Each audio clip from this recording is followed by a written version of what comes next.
jumped into the car behind mine.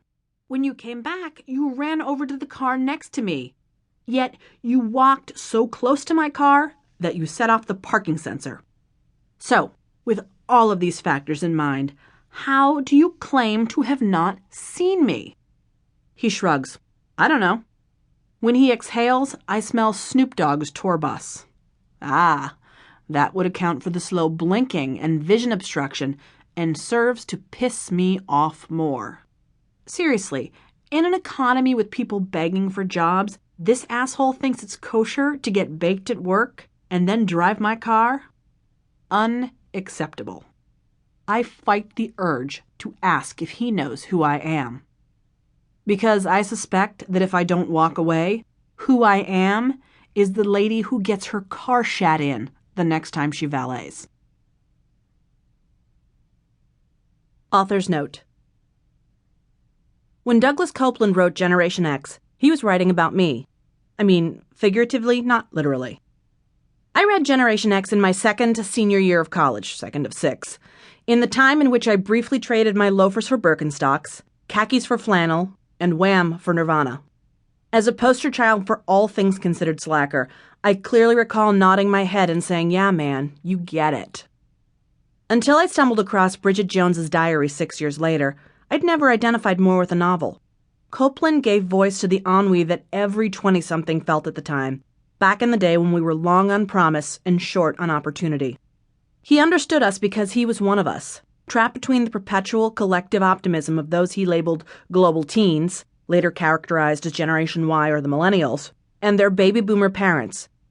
Our generation defined ourselves by nothing. Technically, that's not true. Our generation defined ourselves by our perpetual fear of a Soviet invasion, playing Cold War mixtapes on our Walkman. Oh, Sting, we'd lament. We also hoped the Russians loved their children, too. If iPods were around back then, we'd have had entire thermonuclear war playlists filled with songs like 99 Luft Balloons, Wind of Change, and Toy Soldier. Before John Hughes made them household names, we had Matthew Broderick and Ali Sheedy in War Games, trying to persuade a Soviet supercomputer via dial-up modem that the only way to win a nuclear war is not to play. We had Red Dawn and a pre-Dirty Dancing Jennifer Grey carrying not a watermelon, but an AK-47. We had Wolverines. Then, just like that, the Cold War ended and we lost the one thing that made our generation unique. Those of us born between 1965 and 1980 had none of the benefits of the generations that came before or after us. We know nothing of the kinder, simpler America from the Camelot days, nor were we born with an innate understanding of how to operate Microsoft Windows. Today, we're a beeper generation in a smartphone world. Complicating matters is that neither the generation that came before us nor the one that's come after has demonstrated any real desire to act like adults themselves. Financial planning advertisements show baby boomers running away from corporate life to pursue dreams that, in this economy, are downright ridiculous. This is not, in fact, the time to quit your job with your 401k and health insurance to go build custom boats. I know Dennis Hopper told everyone it was okay, but he's dead now. On top of that, we've got folks in their late 20s to early 30s so wrapped up in quasi-political Facebook friend requests and Spotify and Farmville that Soviet troops could actually roll down Main Street and they'd never even notice or care. Of course, this doesn't pertain to every member of Generation Y, or Baby Boomer for that matter, or you, no matter what your generation, as you've shown remarkably good sense in having picked up this book. But it's not that far-fetched either. Hey, counselor, can you stop streaming Gilmore Girls on Netflix long enough to present your case to the jury? Okay, thanks, bye.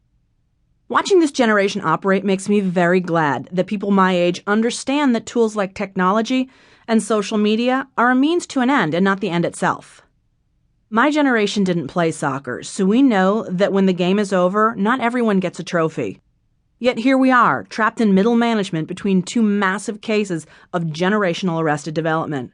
And what we've determined from watching everyone else is that deciding to grow up has been our ultimate act of rebellion.